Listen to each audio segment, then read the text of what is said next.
Hey everybody, just going to plug this in and get some power back on the machine. Just forget my forehead. We're actually waiting just for Coach Tom to join us here very shortly. We're having a headset issue. Now you can see the back of my office there. We're having a headset issue. So hopefully that's fixed for him now and he's going to join us back in. While he's getting ready to join us, I'd just like to thank our sponsors, Sway Medical. Unbelievable application, especially for high performance. If you have kids who are looking to take it to the next level, it's great data to be having. It's generally used for a concussion management protocol system, but there are professional athletes and professional teams leveraging it for performance. We leverage it performance. We get a balance and reaction test through it, and then we test every day to see where the athlete is before practice and after practice. And it gives us a great indicator of how the kid was when he showed up, and then what it looked like afterwards practice. So we can see, maybe there's a slight injury, nutrition issues, sleep issues, just not feeling good that day, whatever the case may be. So it gives us some great insight as to what that child and how that child is working. So we use it every day. I'll put the link down below for you so you can have it.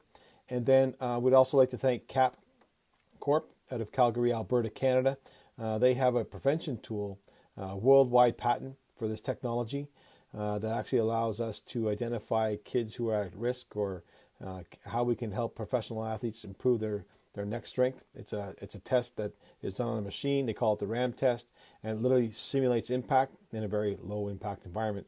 But it simulates impact so we can get data that allows us to then train that athlete specifically for them to help them improve their reaction time and neck strength. And allow them to reduce the chance of concussion, and eventually hopefully we can reduce that concussion to nothing. So that's the goal. Two great products. Thank you very much for your support. We'll put the links for both their sites down in the comment box, but truly really appreciate having them as sponsors. So hopefully, I'm just going to go in here for a second. I got to set up the ability for Tom to join us, and he should be able to come in here shortly, and we'll get him on and we'll start our conversation. Tom is an amazing coach, great guy. Fantastic player, and you have to forgive me. I broke my glasses today. We were outside, and I bent over, and they fell off, and I guess the impact took the arm off. But so forgive me. But thanks for joining us. We truly do appreciate it. We're just waiting for Coach Moore to join us. He should be seeing us back very shortly. He was just grabbing a headset so that we could communicate with him more efficiently. When he has the headset on, it's going to work well, I think. Yeah, I just want to tell him we're on now, and he can join us, and hopefully he can see us here very shortly. Love to have Tom be part of the program with us. You know what I mean? So give me a second. I'm just going to look for, is there a bright light on this? Nope. Okay. Well, hopefully Tom will join us here very shortly. He should be coming in soon. We'll watch for him to join us, and then we'll bring him in. He always likes me being able to talk for 10 minutes while he's joining and coming up with things to say. So I could tell you that last night's conversation that we had, and the reason why we're retaping or redoing it is because we had a sound quality issue, and I don't like sound quality issues. So we're just retaping the show so that you can hear from Tom firsthand and be able to hear the conversation clearly. Tom's side was pretty clear. It was really easy to hear Tom, but unfortunately you couldn't hear the questions being asked because it was a little bit garbled. So we're hoping we can fix that this evening and get Tom back on with us so he can communicate and talk with you. We're really looking forward to having Coach Tom with us. The conversation was great. We talked about him personally, what he's doing, where he's come from, what he's done, how his teaching philosophy, how he teaches. Just a great, it was probably about a 40-minute conversation. And I'm hoping we can replicate that this evening and get Tom online with you and just give you the opportunity to learn from him and just, maybe take one tidbit home and go from there. And then Tom has a website that he's setting up, and hopefully we have some videos today for you to share that you can see and learn and see his style of coaching, because every coach they bring something to the table no matter who you're with, from a beginning coach right up with wide eyes and bushy tail who's looking to get started in their career in tennis or in any sport for that matter. They're excited. They have something to bring to the table even at that level. The knowledge may not always be there. Sometimes it is. But they bring something to the table, and the guy and girl that's been around forever has that experience, just can see things out of the corner of the eye that the rest of us miss. It's priceless. So when you get someone like Tom on who's played at the highest levels and has coached at the highest levels, it's just simply nice to be able to take one or two tidbits away and apply it to either your mental game or your technical or tactical game, because we always learn something from everybody who gets on these calls. And what's beautiful about these calls, this performance talk, is that it's an open platform. So it's not just what Sean Sweeney thinks or what he's doing, but it's about, allowing other coaches and other players and other people to get in. So we think Tom will be able to join us soon. He's trying to get in. He said he just had it. So let me see what we could do here. I want to try again so we can see you. And hopefully he pops up on my screen because I couldn't see him. So he popped up on my screen. Yeah, no viewers in yet. So we'll just see if he pops in. Because love to have him on the call. If we can get it going, that'd be wonderful. I'm going to take my coffee break here. I got my Tim Hortons. Well, it's actually Starbucks inside of my Tim Hortons cup. But I'm going to enjoy that. Tom said he's going to try and log back in here very shortly. And again, our conversation last night was very insightful. I was learning stuff from Tom, just talking to him about how he does things on court. Just like I learned stuff from Chris Lewitt the other night about his Spanish way and what he's doing with the kids and how many kids he has on court. So if you're a coach or a parent or a player, it's great if you can listen in. I mean, we'll get our technology issues solved over time. We'll figure out how to get people up and running very, very quickly. We're new to this, so forgive us. We do appreciate it. I see Tom is coming in now. So we'll just give him a second. We'll pop him up on the screen. And Tom is there. So we have allowed guests. And we've allowed guests to join us. It's just not letting me add him as a guest. And I don't know why. So Tom Moore is watching. Yes, he's watching. We see him there. And I should be able to add him. Tom, can you see if you can request to be guest? Because it says on my system, I allow your viewers to request to join you as a guest on your broadcast. So you request to join at me in the broadcast. So see if you can see something like that.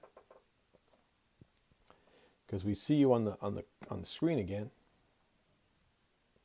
And I would love to have you as an actual guest. That would be the fun part. And let's see if we can get you in. Man, we're just having a lot of problems with this evening. I don't know why. And there's no little button. Would love to have you. Usually it says join. And I'm not sure why. Tom Moore wants to be on your video. There we go. You found a button. We can approve Tom Moore. And just make sure that happened. Tom Moore has been approved. Can you ask again, Tom? Whatever button you just clicked, just ask again so we can get you back in because it disappeared off my screen. And you should be connecting. So if you could just ask again, Tom, that would be wonderful. And we'll see if we can get you in as a guest. Request. There we go. We're starting to figure this out a little bit. We're adding. With any luck, it'll connect, and we'll have Tom Moore on the call with us. And with any luck, a headset and no background noise. So that would be the perfect. I'm there. And I'm here. Can you hear me? I hear you just fine. Can you hear me? I can hear you perfectly now. I think we have something going now, my friend. Yeah, I don't even think I need the plugs now. Okay, why? Because I can hear you pretty well. You can hear me? Yeah, I can hear you, and there's no background noise. Okay, great. So what did you do differently? If I knew that, I'd probably be in the field. Yeah, I guess, eh? Yeah. Because I got to be able to tell guests what's going on. Because, I had problems with Ruben with the sound. Yeah. Yeah. Chris was perfect. Right? We had trouble last night. Right. Right? So it'd be interesting to figure out what's going on. Like, what is it? The strange thing was that you were on and I saw you and you were talking about the icon, but there was no icon at all. And then finally it popped up. And then I pushed on it and it moved me, but I couldn't connect. And then it came back to you and the icon came back. I pushed on it and then now I'm up and running. Yeah, well, you're here. I'm here. So let's give the people who are going to watch this a show, shall we? All right. That sounds good. Yeah, and I apologize. I have to play with my glasses a lot this evening. As I said, I don't know if we talked to you before, but I broke them today. I broke the arm off. So it's like, challenging. Things move all over the place. This is awesome. I can hear you. Yeah, not Yeah. bad. Not bad. We've been rained out for 2 days, so I'm outdoors only right now. Yeah. So it's like 4 o'clock. I'm like, I got nothing to do. I'll go break my glasses. So Yeah. thanks for joining us. I gave people a little bit of an introduction, but not much because we had the technical difficulties. So Yeah. maybe if you don't mind, kind of give them a quick elevator pitch on Tom Moore and who you are, where you've been, what are you doing now, and kind of give them a little bit of insight so they know exactly who they're listening to. Well, I'll give you my weird story in a nutshell. Okay. So, I was a basketball player in college. Never really played tennis until I was about 18. Wow, I didn't know that. Yeah, took up the game later. My fiance's father was a great tennis player. He taught us all. Her brother played college tennis, became a director of tennis, was in tennis for about 30 years. Yeah. Played a lot with him, learned from him, started playing on my own. And, within 4 years, I was playing tournaments. Within 5 years, I beat a guy named Jeff Grant, who was 76 in the world. Yeah, that's Um, incredible. so yeah, I mean, I didn't really think about my progress until later on Yeah. when I was teaching and looking at it. And, in the beginning, I would say, why aren't these people learning as quickly as I did? And not realizing that it was pretty unusual, Yeah. as I went along. So, got to a point where I could play with anyone. As you mentioned before, I played with Borg and Connors and Johan Creek and Jose Luis Clerc, Andres Gomez, a lot of In guys like tournament that. in tournaments. Didn't play them in tournaments. I played them. Played with the Champions Tour. We were involved Yeah. with the Champions Tour Gotcha. way back Yeah. when. Yeah. And so That's pretty cool though. I have an unofficial win against Mel Purcell, and I can get Gene Mayer to corroborate that. Yeah. That's like when people used to say, "I beat your son" when he was 9.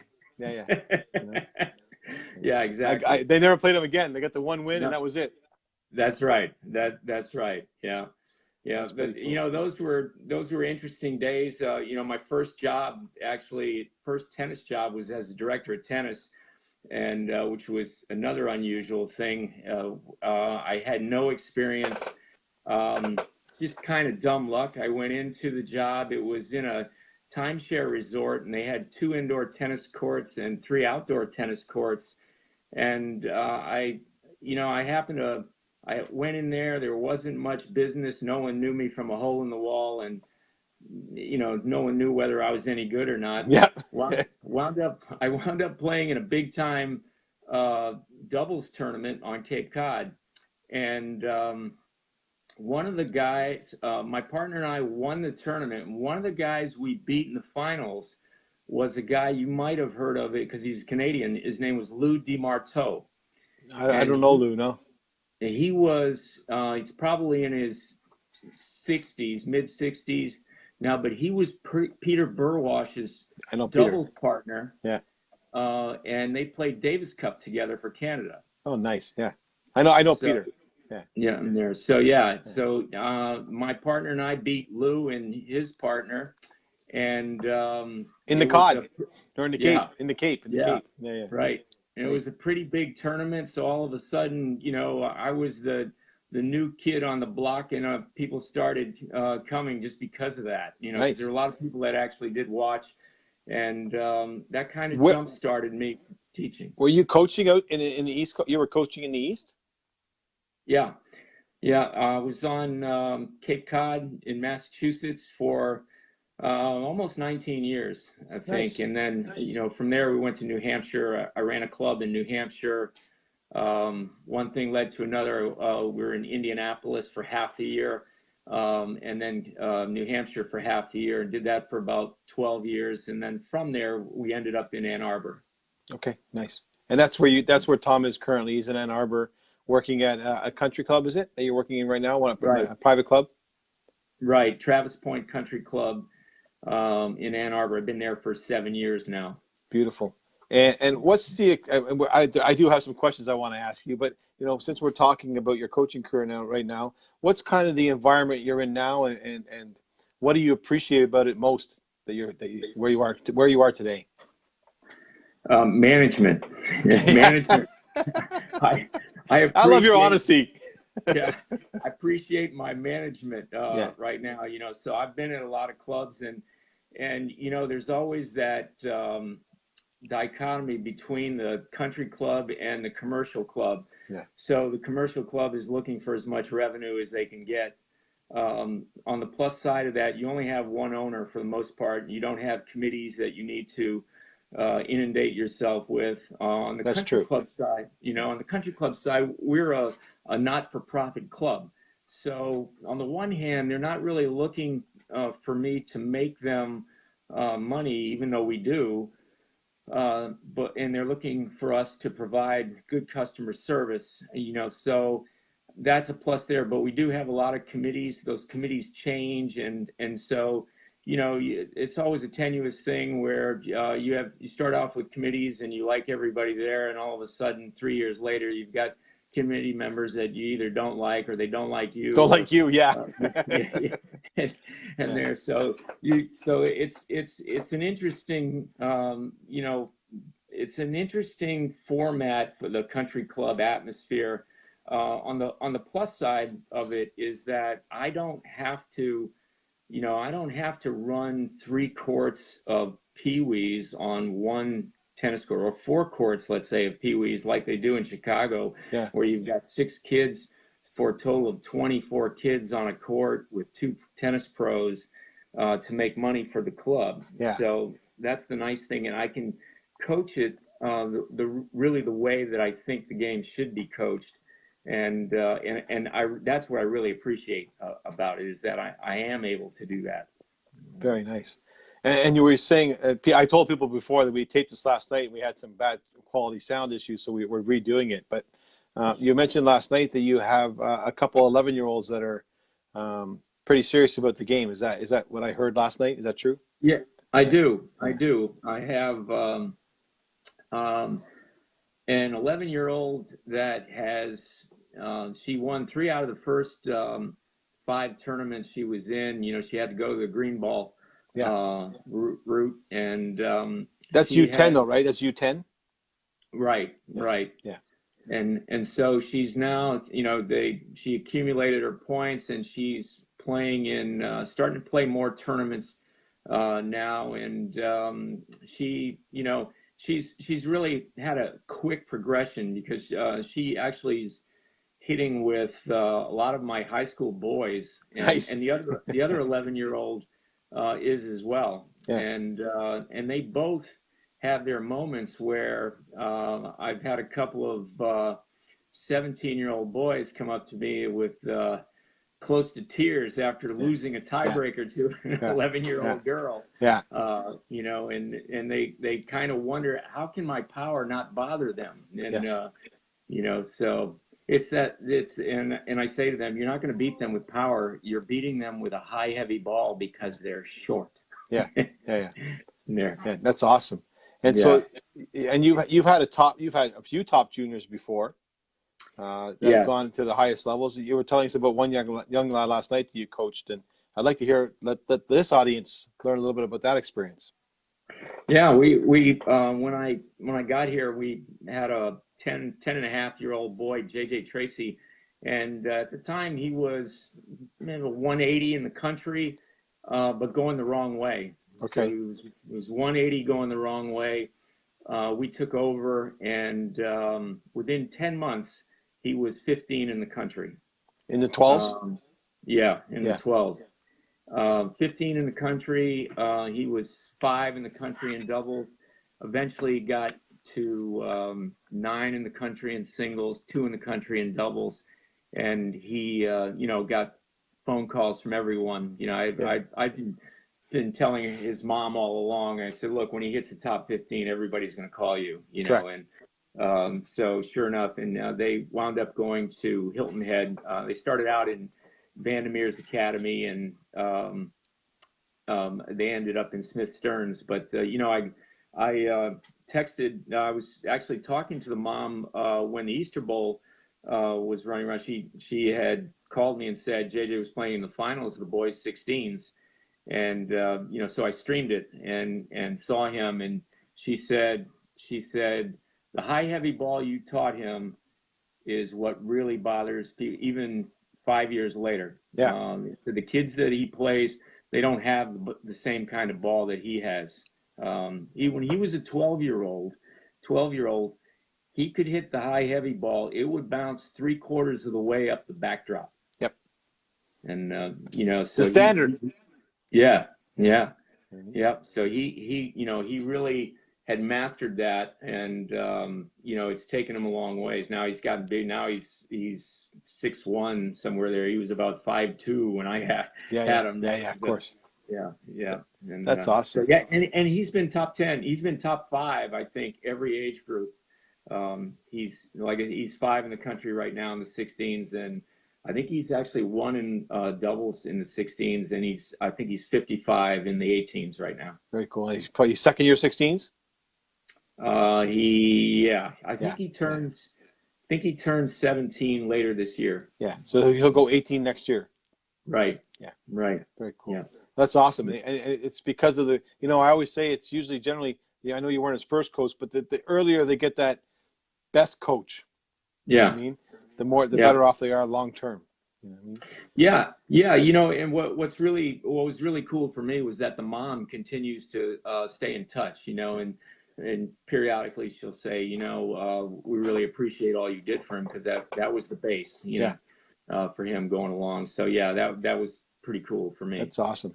I'm going to ask one of the questions I love asking before we go deeper into tennis, and we talked about it last night, and I want to make sure people get it tonight.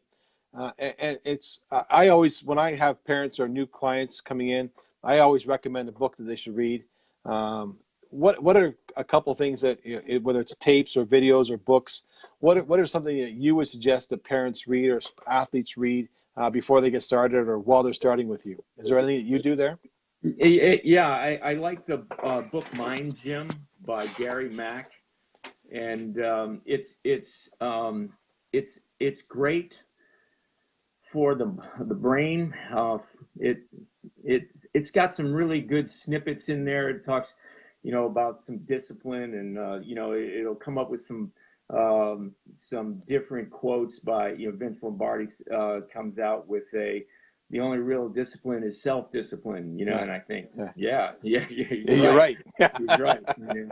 And so, there are lots of things like that. And I have all my kids, particularly in my elite group, read it, so we have it on hand, and I have them pass it around and read it. And then periodically I'll pull it out and we'll talk about certain things. Like if there's certain things, if I think they're not really giving maximum effort, it's one of the things we always talk about. There are two things that you can control on a court, effort and attitude. Yeah. And so, it's a cool book that way, because I can just grab it. We can gravitate to a certain chapter of it and then talk about it and see how it relates to today's practice. That's awesome. So that one I really like. And then I'm a big Bill Tilden fan. And so Bill Tilden, this is the Bible right here. This is the Bible. Match play and the spin of the ball. Bill Tilden, match play and the spin of the ball. Right. I just got to get that down, because I didn't get it last night. It wasn't going to be in the comments. In there. Yeah. He wrote the book in 1925. Yeah. This is a first edition book. That's Spent awesome. a lot of money for this baby. Yeah. And Tilden and Rene Lacoste autographed it. So it's right. I guard that one with my life. Yeah. The other book he wrote is How to Play Better Tennis. So he wrote these in 1925. The interesting thing is that, obviously the technique is outdated, but his strategy is current with today. Amazing, huh? Yeah, it really is. And this is one of the greatest players. In my opinion, Bill Tilden is the greatest player of all time, not Roger Federer. Well, don't tell Roger. Yeah, don't tell Roger.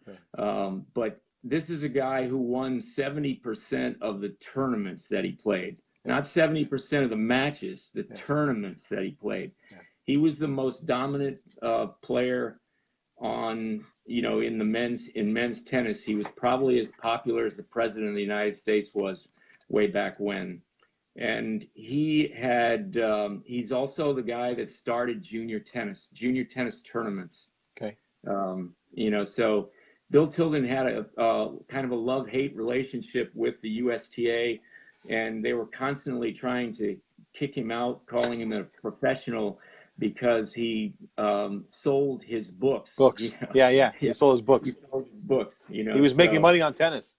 Yeah. A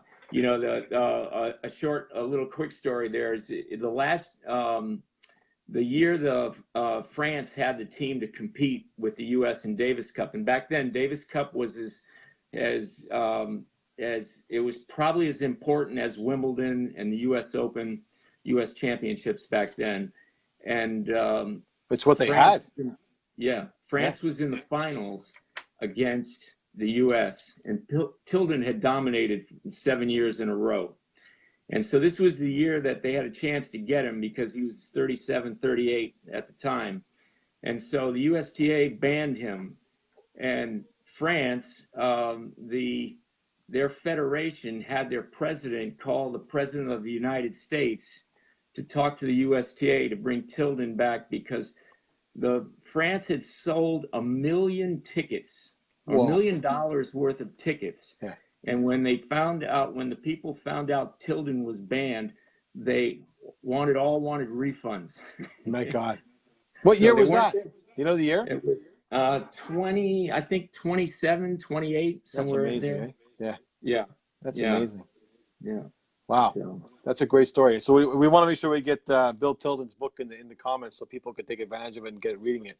Well, I love stuff like that because, I was saying I think it was during this take, as we were trying to get you on, I was saying, if there's one little nugget that you can get from any one of these episodes and you can leverage and use in your game or take and influence someone's life, then it's worth spending 40 minutes with us, you know what I mean? To take that one little nugget out, you know what I mean? And I agree. It could be in that book, which is cool. So I asked this question of you last night, and I was really impressed with the answer. And it has to do with our messaging or your messaging specifically. And the question is, Tom, if you could put a billboard anywhere in the world and you could have 1 million people or 1 billion people see it, what message would you want to have on that billboard? Yeah, I think I said last night that, when I first started here, it was a management company and they had access to nine clubs. And I had this idea of being able to teach all 9 clubs tennis the way I think is the right way for it to be taught, and then maybe throughout southeastern Michigan and throughout the state of Michigan, and then who knows from there. Yeah. And so my billboard would say, I wish everyone could teach tennis the right way so that, the players could learn the game where a player really felt like he had no limitations in terms of what he was learning, and that the only thing stopping him would be himself. It's how much time and effort do I want to put in to maximize my game. And if I can give someone the tools where they feel like there are no limits, I feel like, I'm really doing my job there. Okay, so the sign says what? The sign says, play tennis the right way. Or learn the right way or something. Learn the right way. Learn the right way. And that's interesting because, as I've had the opportunity, my situation, I've taught on, 2 courts, whatever I could get, wherever I could get it, until we had the academy over last year. But, I was always privy to people beside me and you could hear what they're saying. So I quite often look and go, you didn't just say that, in my head, because I would never embarrass a coach on the court because that's not who I don't want to judge anybody. But in my head, I'm like, oh, what did you just say? And so one of the questions I wanted to ask you last night, I can't remember if I did or not, but it was, what advice do you hear out there that you're like literally just going, oh, I can't believe I just heard that. And we don't have to name names, just the advice. Yeah. There are so many things. some of the things that I see, on the website. There's a guy that I saw on the website, and he was talking about stretch shortening. So, for the layman's terms, the windshield wiper, and he kind of called it some kind of a slingshot, was a snapshot. It was, something that I think he was just doing it to make it sound catchy, and somebody might see it and say, "Hey, well, I'm probably going to get all kinds of power from this, so I'm going to do it." Yeah. And it could be just that, especially on the web. Yeah. Yeah. I think, one of the things that I hear that's pretty common is on the serve. So when somebody serves, and that you toss the ball up and you swing up to hit the ball, but you swing from right to left and end up on the left side. Yeah. It always drives me crazy when I hear that. It's funny, eh? Yeah. It's interesting. Yeah. Or where the toss should be. Right. You know what I mean? Right. Yeah. It's funny. And what kills me too, Tom, and I'd love your opinion on this, is and you and I both took from Heath and is in the A System Alliance for Coaching Excellence, and specificity is critical, I think, to what people are doing, especially when people are learning. And I'll give you an example, and I would like your opinion. So the toss, let's say a kick serve toss.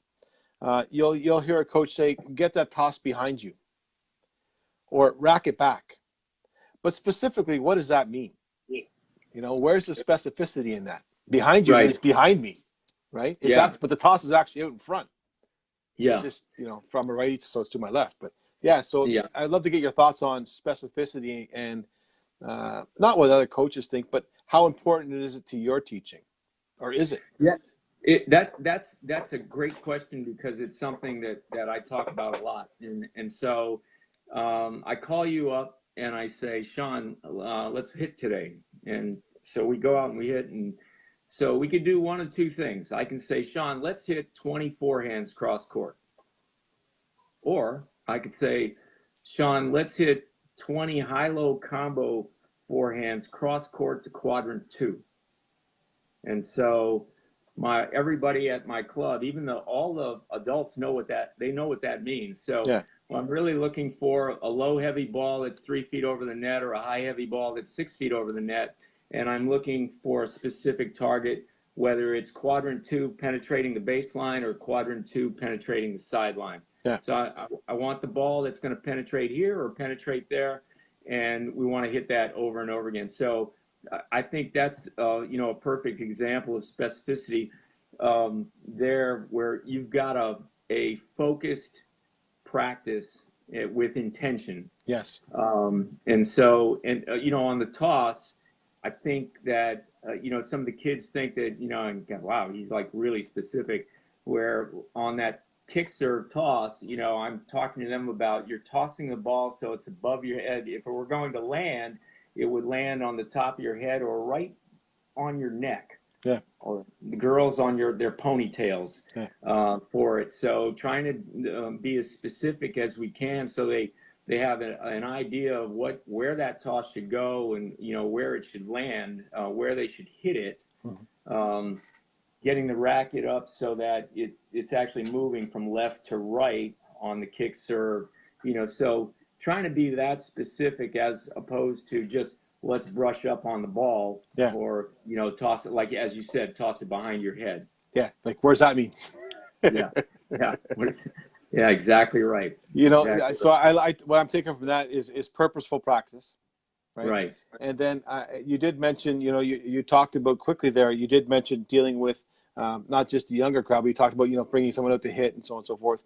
Talk to me about, because you've had tremendous success dealing with the team members. So and I'm from Canada, so we don't get this like you do, but you have your USTA members by their I guess their ranking or their rating, whether they're 3-0 or 3-5 or 4-0, whatever case may be. And you've had quite a bit of success in working with them. What's been your success factor? Like what do they appreciate, and what's really working for teams? Yeah, my plan going there was I wanted to teach the whole club, not just the juniors, how the top 5 players in the world play. Yeah. And so, we can make the juniors do that. but we can't order the adults around to do that. So, You can try. uh, yeah, we could try. Yeah. So, I started talking to them. So, I think on day one, I started talking to them about targets. So, quadrants. And for those the people that don't know what a quadrant is um, when we look at from the baseline, if we look from the service line 3 feet over, and then from the baseline all the way down to the net. So picture a lane, a target, however you want to look at that lane. That would be quadrant one. And then from that is 18 inches all the way down, and that's quadrant two. And then you have the same on the other side of the court, quadrant three and quadrant four. So I started talking about that, and they all thought I was weird. Yeah.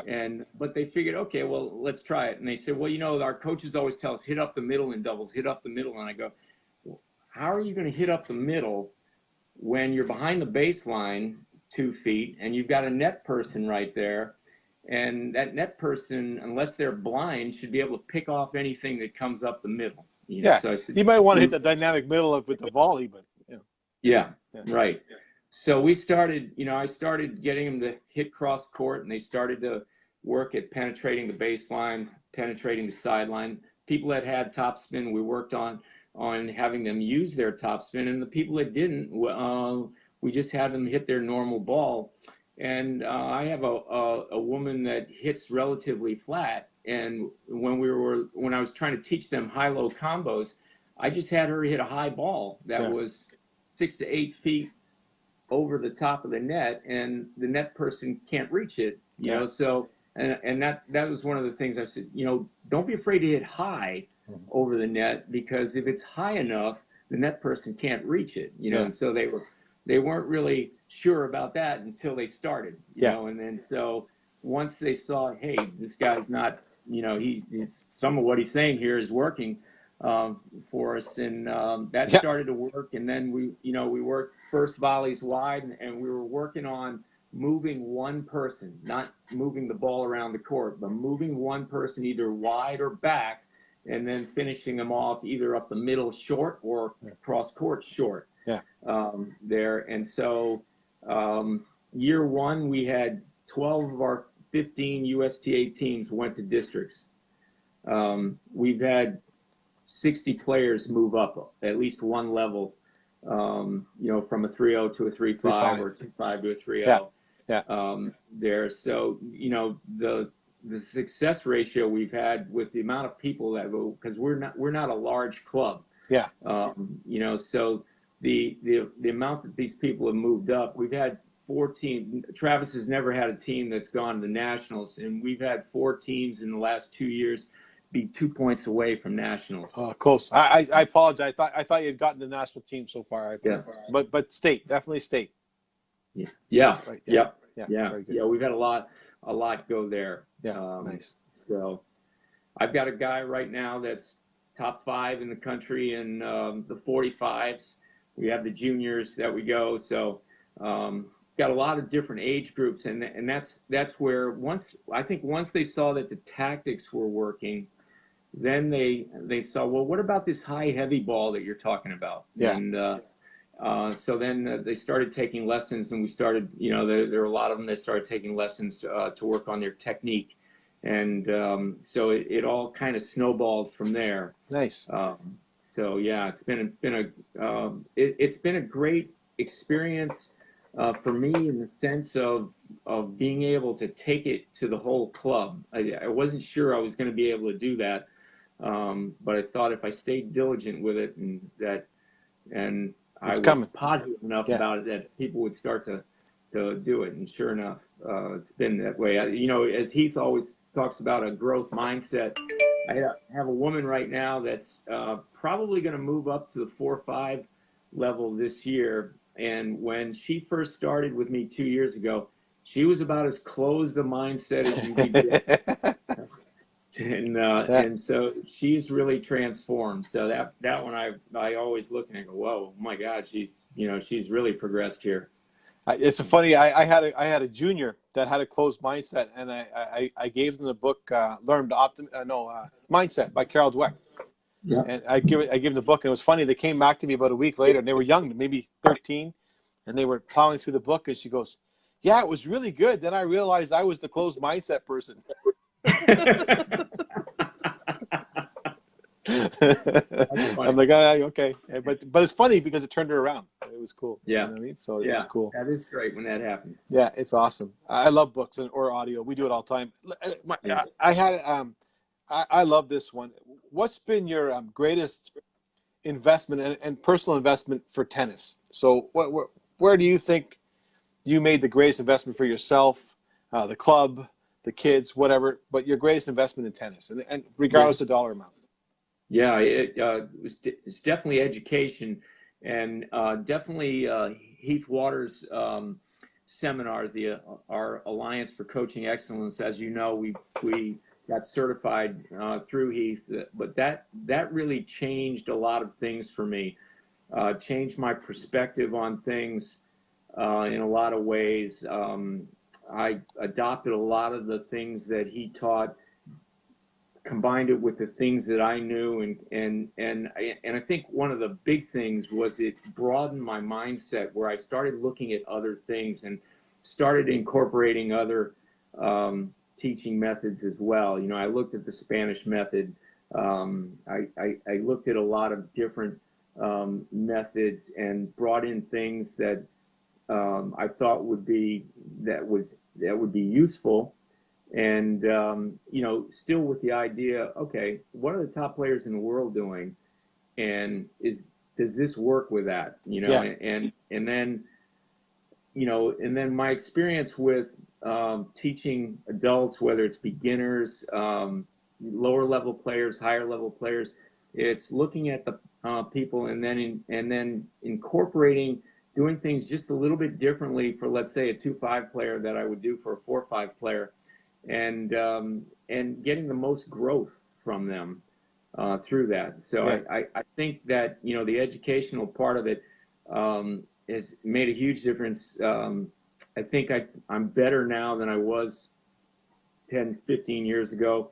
When I was my best as a player, I, I certainly wasn't my best as a coach then. yeah. I'm not my best as a player now, but I'm certainly the best that I've been as a coach right now. And the other thing that it's done for me has been, when you're in the business as long as I've been in, um, it's easy to get stale, as you know, Yeah. and it's easy to get stale if you're not reaching for things, if you're not pushing your own mindset to look for different ways to, get a student to improve. Because Yeah. it's easy to get with 3 or 4 kids who could care less whether they're there or not, and then just to go, well, they don't really care, so why do I have to put an effort in here, Yeah. when it should be that, what can I do to motivate these kids?